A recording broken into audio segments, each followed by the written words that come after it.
C'est Dieu le Créateur. Il y a plusieurs écrivains, n'est-ce pas?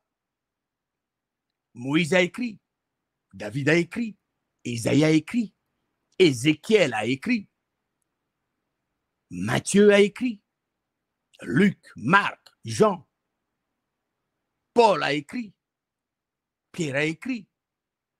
Il y a plusieurs écrivains, mais un seul auteur. Qui est cet auteur?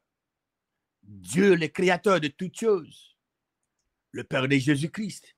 Dieu est l'auteur, bien que Moïse ait écrit, Josué est écrit, Paul est écrit, David est écrit, et plusieurs autres est écrit. Dieu, étant esprit, a parlé à l'esprit, son esprit qui était sur ces hommes-là. Et il leur a dit ce qu'il a voulu dire. Alors ces hommes, ces saints hommes de Dieu, ont utilisé leur vocabulaire pour parler, pour communiquer, pour mettre en évidence ce que Dieu leur a révélé. C'est de cette manière-là que nous avons reçu la Bible, qui est la parole et la volonté révélée de Dieu.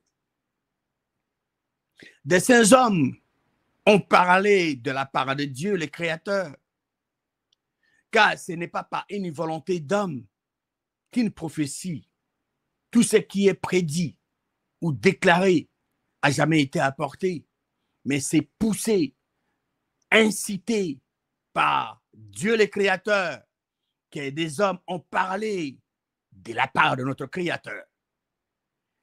La parole originale donnée par le Créateur de toutes choses ne contenait aucune erreur ou contradiction. Pourquoi? Parce que Dieu le Créateur en est l'auteur. Il était l'auteur de sa parole. Ces saints hommes avaient simplement écrit ce que le Créateur leur avait révélé.